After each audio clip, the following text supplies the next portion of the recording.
Good evening. I hope everyone's having a great day. Well, the Liberals and the NDP have sunk to a new low. They avoided all questions in Parliament today and just started a character assassination on Pierre Poilievre. So what are the Liberals and the NDP lying about and why? You're going to want to stick around to the end when we'll discuss the motivation for these lies. First, let's look at the lies and then we'll debunk them. Mr. Speaker, there was a lot of shouting while I was speaking from the other side of the House. And that is because they are afraid that Canadians are starting to understand their real plan. Canadians have seen they hang out with white supremacists and don't disavow them. Canadians have seen they are getting ready to tear up the Charter of Rights. And now we know the first right they're going to attack, a woman's right to choose, just like the far right has done south of the border. But we will not let them. Hear, hear. The Honourable Government House Leader. Speaker, it's understandable why Conservatives want to throw up some smoke screens. It's been a very bad couple of weeks to be a Conservative in this country. First of all, they cavort with white extremists. Then their leader says we're going to have an a la carte Charter of Rights where we're going to take away your rights on a whim. I think it's fair to note here that Freeland's comments came as response to a question by Andrew Scheer about the economy. And instead of even attempting to answer the question, she just goes right off on that tangent. And McKinnon's response was in response to a question about housing. And again, goes off on a tangent. The lies continued throughout the session, and they get pretty repetitive, so I'm not going to play them all. You might wonder why the abortion question came up. It seemed to come out of thin air, but not really. See, there was an annual march in Ottawa today, the March for Life. It's pro-life advocates who march every year, and they mainly come from religious organizations, Catholic Church and Protestant churches and whatnot. And last week, a Conservative member, backbencher, stood up and presented a petition in Parliament calling for the reinstatement of abortion bans. Now, if you know anything about the parliamentary website, you can start a petition, and I guess somebody did. There are a bunch of rules to follow, and you have to get one of the members of Parliament to sponsor it. And once it has been up for, I think it's 120 days, then the member who sponsored it presents it in the House. I don't think a backbencher who sponsored a petition and then presented it in the House like he's supposed to do would constitute a major policy of any one of the parties. So let's hear exactly what the Conservative policy is on abortion. I'm going to roll this clip from CTV, or a portion of it. Several thousand people demonstrated against abortion rights today in Ottawa. The NDP is concerned Conservatives will use the protest to push for a rollback of rights. CTV's Judy Trinh has more on that story. Families, religious groups, and students bussed in from Catholic high schools and private Christian ones showed up to support the annual March for Life. Their goal? To push for a law banning abortion. To continuously be a presence here on Parliament Hill to call our MPs, our parliamentarians, and politicians across the country to secure full legal protection for the preborn. The New Democrats warned that a woman's right to choose was being threatened by Pierre Poilievre. Earlier this week, an Alberta MP tabled a petition calling for a law to stop abortions.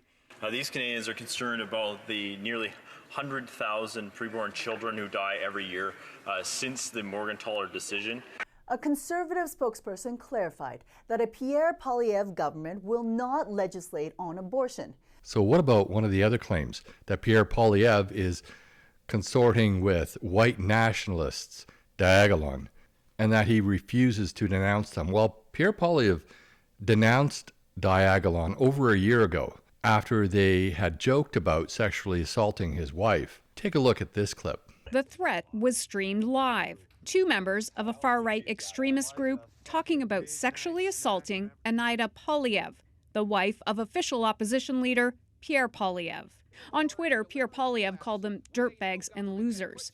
He and his family, now the latest public figures to face a plague of online hate, directed at politicians, journalists, and women of color. So finally, the Liberals are saying that Pierre Poilievre is going to use the notwithstanding clause in the Charter of Rights in order to violate your rights. Chrystia Freeland suggests that that's how he's going to get the abortion ban that she claims he wants to get through. But that's not the case. Take a look at this clip from the Canadian Police Association. This is where he made that comment. It will be an automatic fait accompli that multiple murderers will stay in maximum security, and by the way, they will have consecutive, not concurrent sentences. Multiple murderers will only ever come out of jail in a box. And all of my proposals are constitutional, and we will make them constitutional using whatever tools the Constitution allows me to use to make them constitutional. I think you know exactly what I mean. So as you can see, his comment was very narrowly focused. He wants to keep people in jail who deserve to be kept in jail. Multiple murderers.